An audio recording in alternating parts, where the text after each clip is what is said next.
હાલમાં જ રાજસ્થાનમાં પદયાત્રા કરી રહેલા જૈનાચાર્યને ઇરાદાપૂર્વક ટ્રક દ્વારા કરી તેમની હત્યા કરાઈ હોય, જેને લઈ સમગ્ર જૈન સમાજને આક્રોશ જોવા મળી રહ્યો છે। ત્યારે સુરતમાં જૈન સમાજ દ્વારા રેલી કાઢી આ નિર્મમ હત્યા અંગે SITની રચના કરી આરોપીઓ સામે કડક કાર્યવાહીની માંગ કરાઈ હતી। પદયાત્રા કરનાર જૈન મુનિઓની અકસ્માતમાં હત્યા કરાતી હોવાના આક્ષેપ વચ્ચે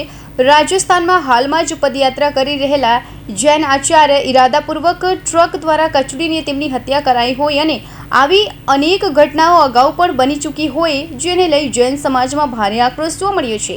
ત્યારે ફરી આવું ન બને તે માટે જૈન સમાજ દ્વારા એક વિશાળ રેલી કાઢવામાં આવી હતી અને સુરતમાં જૈન સમાજ દ્વારા મોટી સંખ્યામાં રેલી કાઢ્યા બાદ વડાપ્રધાનને લખ્યો પત્ર જે સુરત કલેક્ટર દ્વારા રાષ્ટ્રપતિને મોકલાયો હતો, જેમાં લખાયું હતું કે જૈન સંતોની તથાકથિત દુર્ઘટનાના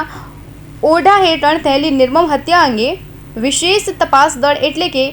SIT દ્વારા ઉડાણપૂર્વક તપાસ કરાવવા અને દોષિતો તથા તેમના ષડયંત્રકારો, સ્લીપર સેલ્સ અને કમાન્ડરોને કઠોરમાં કઠોર દંડ આપવા તથા રાષ્ટ્રીય એકતાને સુરક્ષા માટે જોખમ ઊભું કરનારા, ઘૃણા તથા દ્વેષ ફેલાવનારા સંગઠનો પર ગેરકાનૂની પ્રવૃત્તિઓ અધિનિયમ 1967 UAPA હેઠળ કડકમાં કડક કાયદાકીય કાર્યવાહી કરવા રેલી આગળ નીકળી પત્ર લખી માંગ કરી હતી।